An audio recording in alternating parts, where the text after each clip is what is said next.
Hello, everyone. I am Nicole Benedicto Eldon. I'm a clinical psychologist and the assistant director of the Student Counseling Center at the CUNY Graduate Center here in New York City. Today, I feel so happy and greatly privileged to be speaking with Dr. Adjoa Osei. She is a licensed clinical psychologist who received her doctorate from Long Island University CW Post, also my alma mater. And she had a concentration in working with people with serious mental illness. Her dissertation focused on examining how Black clinical and counseling psychology doctoral students experience navigating their personal and professional relationships within their academic program. In fact, Dr. Osei is a published author on this topic and many other topics, and she has been quoted in various periodicals. Dr. Osei practices from a trauma-informed, culturally sensitive approach.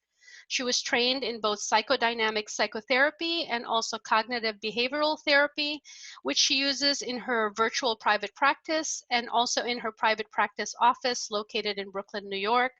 Although I assume you're probably doing mostly virtual therapy right now. Yes, I am. Not in the office currently. Yeah. So Dr. Osei's private practice is founded on the perspective that identity is integral to therapeutic work, and thus she views a person and their presenting problems within a cultural context. Dr. Osei also works part-time as a psychologist and supervisor at Woodhull Hospital in Brooklyn, New York. She has led many presentations on various psychological and social issues for many institutions and agencies, including the CUNY Graduate Center. So thank you for that. In fact, she recently led a workshop for our students on racial microaggression in graduate school, and she has another upcoming virtual workshop for our graduate students on Monday, July 20th, 2020. It's going to be from 1 p.m. to 2:30 p.m. And the title of this workshop is Our Well-Being is a Priority, Racial Battle Fatigue, COVID-19, and Communities of Color. And she is here with us today to talk about this workshop. So thank you so much for taking the time to be here, and welcome. Oh, thank you so much. It's such a pleasure to meet with you virtually and to talk about, topics that mean so much to me and I think are, so relevant right now. So relevant, especially for our student population. I know that many of them who are watching this right now are going to get so much from this. My first question, Dr. Osei, is who is the audience for this workshop? Who are you hoping will come? And so definitely in this workshop, I'm really going to be centering the experiences of students of color. I think it's really important, with everything going on with the ongoing pandemic, police brutality, that's really important to kind of hold space for ourselves right now and to think about the impact of these events that they're having on our life, to create a space in which we can think about ways of caring for ourselves. I think, allies who are wanting to support students of color, I do think it's important to talk about different ways of being an ally. And I would hope, going forward, if people are interested in that there could be a workshop that's maybe geared toward the experiences of allies and how to best support, other students of color. Okay. And why do you think it's important to talk about, for example, historical trauma during the current COVID-19 pandemic? I think it's really important to talk about historical trauma because I feel like we should recognize the ways in which systems of oppression and to talk about the ways in which it's like systemic. I think a lot of times we might talk about these things as if they're isolated incidents, but there's so many traumas that, people of color have experienced over time that impact not only our physical well-being, but also like our mental well-being. Dr. DeGroy has done some really amazing work talking about post-traumatic slave syndrome, and Dr. Maria Yellow Horse Braveheart has done a lot of work at talking about, genocide and experiences of the indigenous people. And so I think it's really important to recognize those histories so we can kind of understand what's currently going now. And I think it also provides more information about the health disparities that we see and the ways in which, COVID-19 is significantly affecting, Black and Brown people at a higher rate.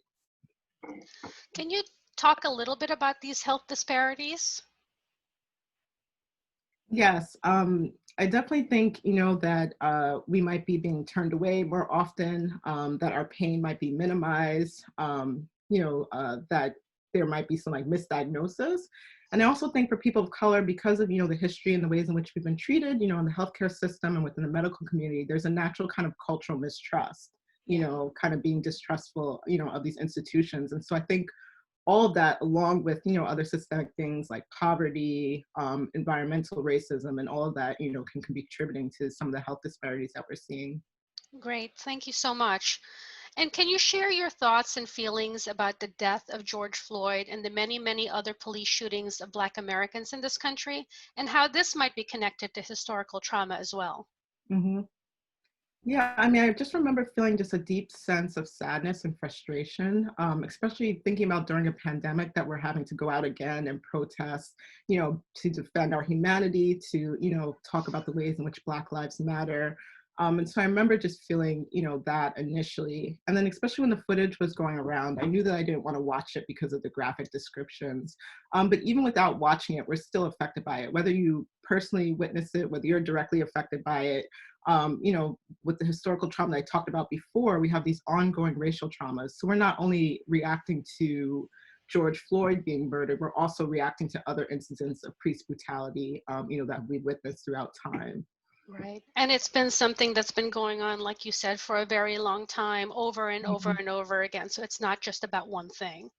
Yeah, and it reminded me so much. I was watching on Netflix the series Trial by Media, and it was talking about Amadou Diallo and when he was murdered, and just hearing like people chant like no justice, no peace, and just knowing that people are chanting these same things now, 20 years later, it just Yes. really brought it back.